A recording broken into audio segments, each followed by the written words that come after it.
Bem, na aula de hoje vamos tratar do tema A África até as vésperas da conquista europeia. Esse tema vai compreender justamente o período que vai do final do século XVIII, nos últimos anos do século XVIII, até por volta de 1870 a 1880. Então, a primeira questão que eu queria chamar a atenção é justamente tentar pensar a história da África, né, do ponto de vista mais atual, como uma história que tem sido revisada, né, tem sido repensada, né, justamente para tentar fugir um pouco daquela visão que era uma visão fortemente focada, né, na experiência colonialista europeia, e que dava pouca margem, né, pouca dimensão para a própria realidade interna, né, dos fatores internos da própria África. Né? Então é importante justamente tentar pensar essa história da África como uma história que tem tanto uma dinâmica interna, né, quanto essa dinâmica que vem por meio das incursões e das presenças de vários, vamos dizer assim, de várias forças, né, sociais, históricas, não só europeias, mas também árabe e de outras civilizações, de outros povos, que vão interferir na própria dinâmica dessa história, sobretudo aí no século XIX. Então essa questão a gente tem que justamente considerar, né, os historiadores mais recentes, né, aqui pensando sobretudo o Adi Ajayi, né, que é um dos organizadores, né, do volume dedicado à África nesse período, né, da história, né, África, da História Geral da África, né, publicado pela Unesco, ele justamente chama atenção para esses aspectos. Né? Existe uma série de elementos estruturais da própria África que precisam ser realçados e precisam ser considerados. Bem, essa minha aula ela vai estar dividida em dois momentos. O primeiro momento é que a gente vai tentar entender um pouco dessas dinâmicas internas da África, justamente nesse período aí, começando aí no final do 19, no final do 18, início do 19, e os seus desdobramentos até, né, a segunda metade do século XIX. E depois vamos justamente tentar entender a presença europeia na África nesse mesmo período. Então são dois aspectos. Vamos primeiro considerar esse primeiro aspecto, né, que chama atenção. Então, a primeira questão que a gente deve considerar desses elementos internos da história africana é justamente tentar pensar as forças políticas, né, e estruturais que, de certo modo, vão reorganizar a África durante esse período, né, sobretudo a partir das primeiras décadas do século XIX. Né. Três experiências que merecem destaque. Né. A primeira delas é justamente a reforma que o Egito vai passar durante esse período, né? Que ele vai deixar de ser uma antiga província do Império Otomano e vai buscar justamente se tornar, né, um domínio mais independente até alçar, né, a uma categoria de um Estado quase que independente aí por volta de 1870. Né? O outro fenômeno importante para a gente entender a história da África nesse mesmo período é justamente o processo que vai ser conhecido, né, como Mefecane. Né? Esse Mefecane é um processo, né, que vai se desenvolver justamente entre os estados, né, Soto Naguni, né, e que vai se localizar nesse momento, na África Central e na África Austral. Né? E o terceiro fenômeno, a terceira força política e estrutural dessa África do 19 é justamente a formação de estados islâmicos, né, de importante poder, né? E que vão ser justamente municiados a sua força a partir da invocação, né, de uma jihad, né?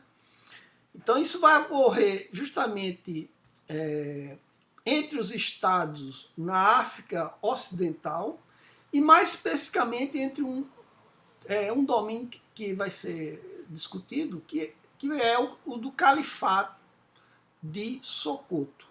Então essas três forças é que a gente vai procurar justamente compreender.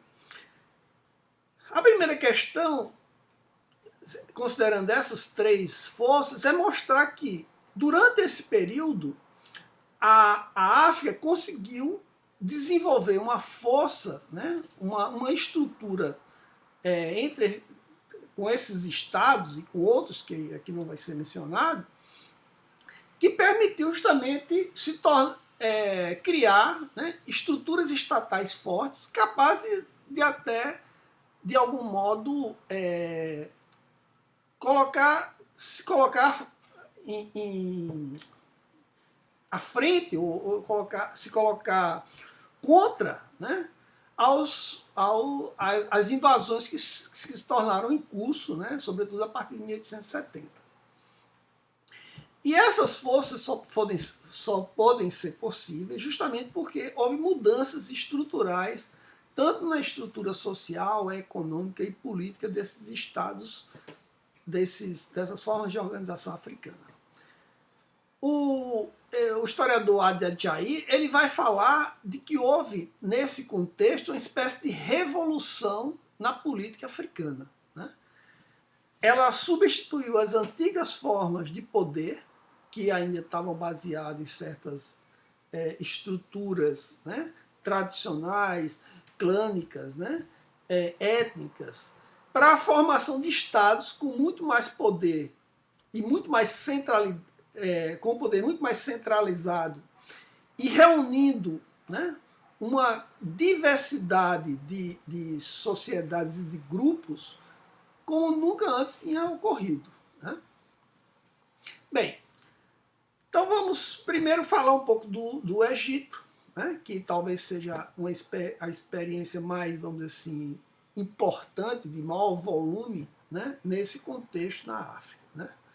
A gente já falou um pouco do Egito, quando a gente tratou da questão do Império Otomano, né? E o que ficou mais ou menos visto era que o Egito, né, a partir de 1805, ele vai ter uma liderança, uma nova liderança, que é a liderança da chefia do Muhammad Ali, né?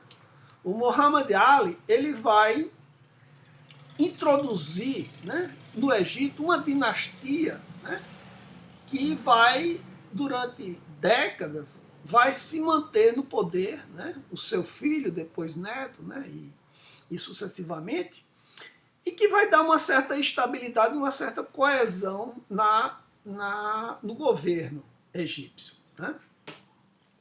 E desde as primeiras décadas de governo, o Muhammad Ali ele vai procurar justamente se tornar um país independente do Império Otomano. E isso, de certo modo, vai levar a uma crise, né? Vai haver um processo de ruptura, de guerra, né? E que vai marcar aí os anos 30, né? Que vai ser a Guerra Egito-Otomana, né? O que o Muhammad Ali vai tentar desenvolver no Egito para adquirir essa autonomia é, primeiro, justamente tentar modernizar o Egito, né? E ele vai modernizar através do desenvolvimento das forças, da introdução de elementos modernos, tanto da produção, né? Da produção têxtil, né? O Egito era um dos grandes produtores e exportadores de algodão, né, para a Inglaterra. E o algodão egípcio era ainda, né, um dos melhores algodões do mundo, né? Por outro lado, o Egito vai, além das lavouras algodoeiras, durante o governo do Muhammad Ali, ele vai procurar desenvolver também uma indústria têxtil egípcia, né? Além produção civil ligada a essas mercadorias, né, do comércio, do consumo, o Muhammad Ali ele vai estar preocupado também com a questão da defesa e do fortalecimento do exército egípcio. E ele vai justamente também desenvolver, durante esse período, tomar uma série de medidas de desenvolvimento de uma indústria bélica, né? Uma indústria criando fábricas de pólvora, de fabricação de pólvora, de canhões, né? E começando a treinar o exército justamente nos moldes ocidentais. Esse processo, como a gente já viu, né, em relação ao Império Otomano e outros impérios, é um processo que vai se tornando cada vez mais generalizado no mundo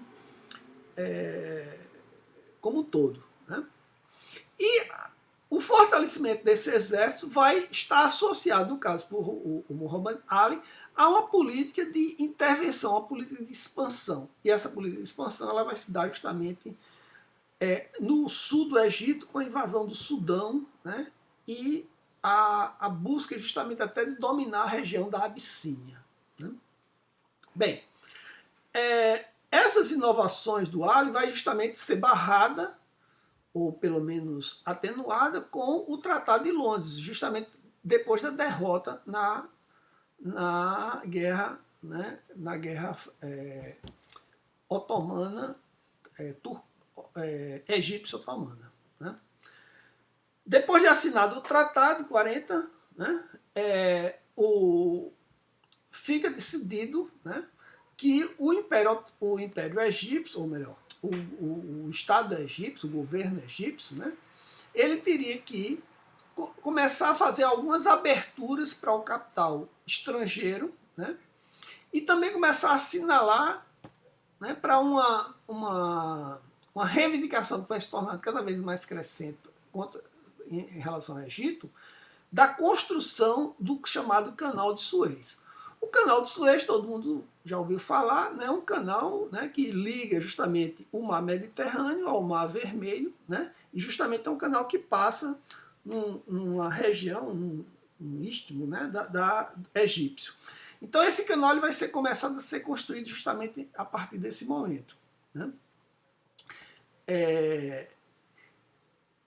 Depois do governo do Muhammad Ali, né, das figuras importantes da história egípcia é justamente o neto dele, né, o Ismail Pachá, né?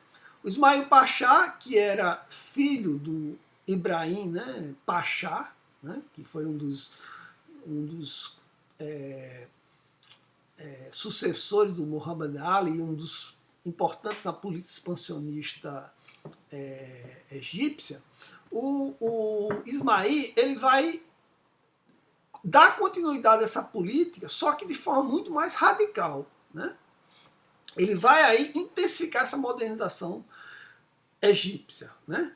E isso vai se fazer justamente através de um forte incentivo financeiro, que vai ser dado justamente através dos bancos europeus, que vai permitir que o Ismail, justamente com a sua economia cada vez mais crescente, em decorrência do desenvolvimento da produção algodoeira, vai permitir que ele faça uma série de reformas que vai alcançar, né, diversas dimensões do governo do Estado egípcio.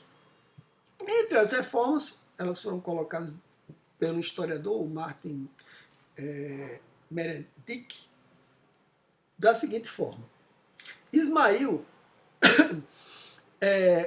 encomendou ferrovias, rodovias, portos, projetos de irrigação, sistema de esgotos, usinas de energia elétrica. Com a ajuda de planejadores franceses, começou a transformar o Cairo em uma capital moderna, com todos os recursos de que as cidades europeias usufruíam. Avenidas, praças e jardins públicos, uma casa de ópera, um teatro nacional, uma biblioteca nacional, um museu nacional. Ele se instalou no vasto palácio rococó, Abd-Din, né, onde se dedicou a produzir cada vez mais planos, recebendo recursos constantes de visitantes estrangeiros com cortesia e charme. Então, essa passagem dá para notar justamente o grande esforço, né, modernizador empreendido pelo Ismail, né, durante o seu governo. Por outro lado, essas reformas modernizadoras foram acompanhadas justamente por uma política expansionista, ou uma retomada da política expansionista egípcia. Isso vai se dar justamente com a política, com a expansão, né, em direção ao sul, né, do Nilo, até chegar ao Sudão, coisa que já tinha sido apresentado, né, desde a época do Muhammad Ali, e que, de certo modo, ele vai procurar dar continuidade e estabelecer bases mais duradouras, né? A ideia justamente é desenvolver um comércio pelo rio, né, e abrir um caminho em direção ao Mar Vermelho, né, que ele vai fazer através da ocupação, né, da cidade de Suaqui, né, que fica justamente no Mar Vermelho. Então ele abre uma rota comercial do norte com essa rota comercial do leste, né? Bem,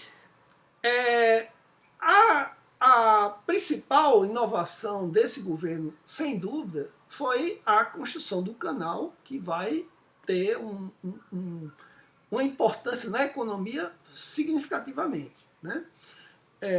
Havia uma certa resistência da construção, mas ela, de certo modo, ela terminou sendo realizada. Coube justamente a um dos idealizadores, né, o francês, né, o Fernand de Lesseps, né, que, além de idealizar, ele coordenou e centralizou os trabalhos ligados à construção do canal.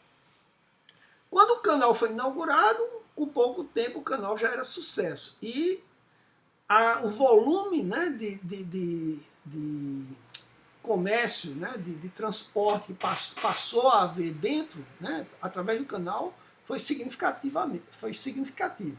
Né? A Inglaterra sempre foi a principal usuária, né, desse canal. Né? E chegava a movimentar, segundo os dados, 70% do seu comércio com a Ásia através do canal a partir daí.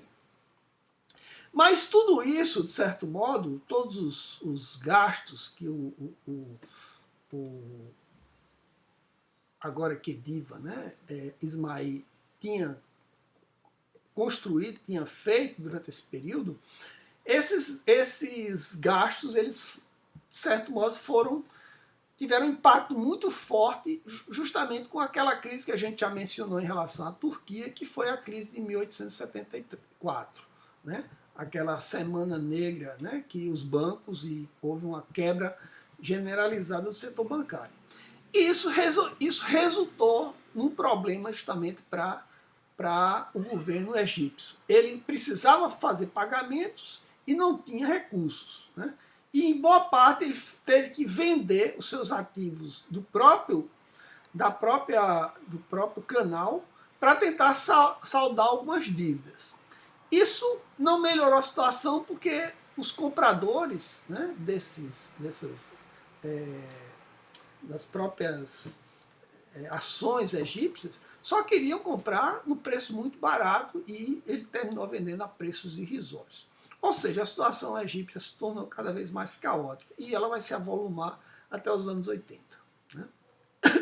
Bem, outro fenômeno importante de força, né, que a gente já falou aqui, é o Mefecane. O Mefecane é um fenômeno político, militar e populacional que vai ocorrer justamente como eu falei. Aí, a partir da segunda década do século, né, de 1815 até 1835, e é um processo, né, que vai se debelar justamente entre as tribos dessa língua, né, Nguni, né, em que essas tribos vão entrar num processo de guerra, né, entre elas, de formação de fortalecimento dos seus estados, né, criando novos estados, estados mais poderosos, né, e que vai levar um processo de, vamos dizer assim, de quebra da ordem dentro dessa região da África Austral e da África Central. Quebra da ordem em que sentido? Essas tribos mais fortes, elas vão começar justamente a invadir, né, a entrar em combate com as tribos, com os grupos vizinhos, clãs mais fracos, né? E isso vai levando um processo em cascata, em que essas tribos mais fracas, elas vão começar a sair da antiga região em que elas viviam e começar a migrar para outras partes da África. Então, durante esse período, vai haver um grande redemoinho aí de populações, né? Ou seja, com as incursões dessas tribos nigunes sobre essas populações, sobre esses grupos locais, vai haver justamente uma grande debandada desses grupos e um estado caótico, né, em que vai se dar esse período. Bem, o que vai caracterizar esse estado, o que vai fortalecer justamente esse estado, é a adoção de uma série de medidas do ponto de vista, sobretudo da estrutura militar, que vai torná-los uma nova força política e militar dentro da África. Né? Desses estados mais importantes que ficou marcado na história, né, do período, né, é justamente o grupo, né, o estado Zulu. Né? E uma das figuras mitológicas desse estado Zulu é justamente o comandante, depois líder do estado, né, o Shaka, que vai organizar o seu exército de uma forma nunca até então imaginada. Né? Ele vai tornar o exército muito mais eficiente e muito mais letal, vamos dizer assim. Né? Então ele vai criar aqui, né, regimentos, né, que vão se chamar de Amabuto, né, que se tornaria o sustentáculo desse exército. Esses regimentos eram compostos por rapazes que eram recrutados de tribos derrotadas e que esses rapazes eles passavam a integrar um exército permanente. Né?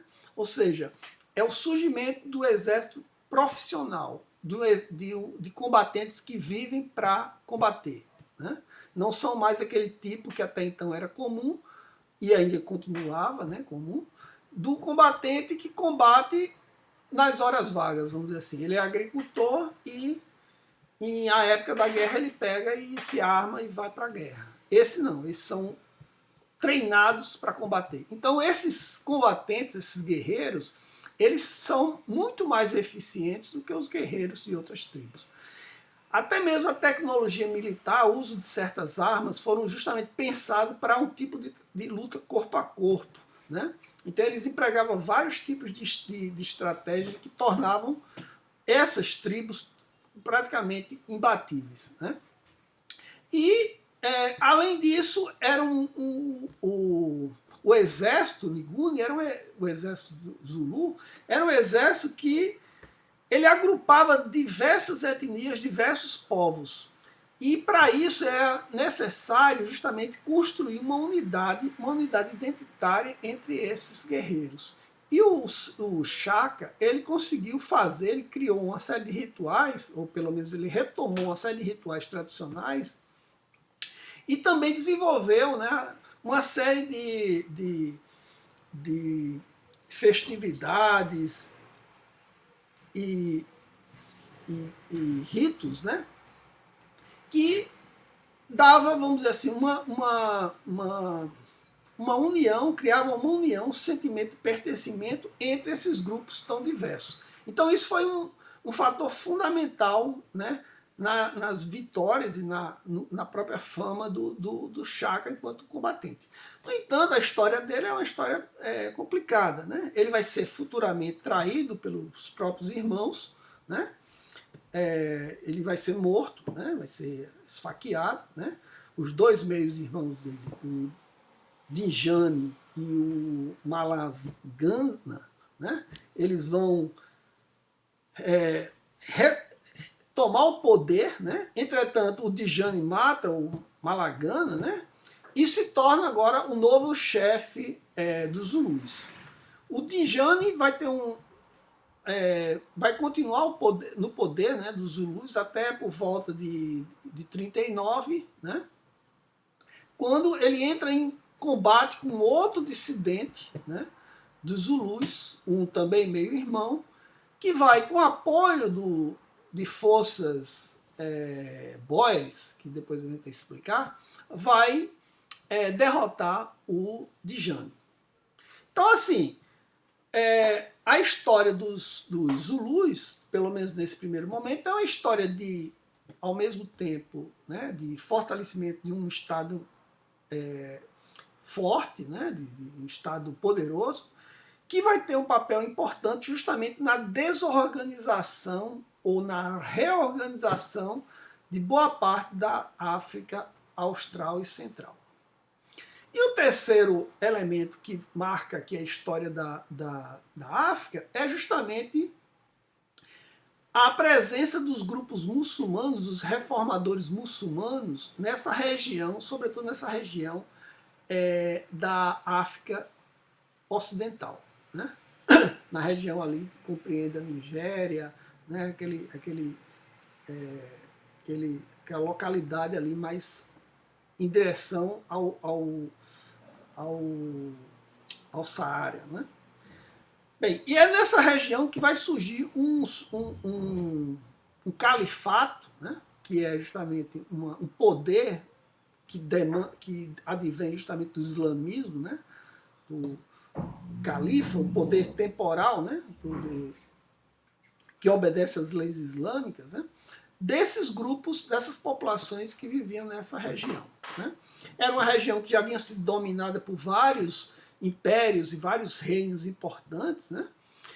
E que no caso do califato ele vai se criar uma nova estrutura que também vai ser uma estrutura bastante, vamos dizer assim, reformadora dos antigos estados existentes. Né?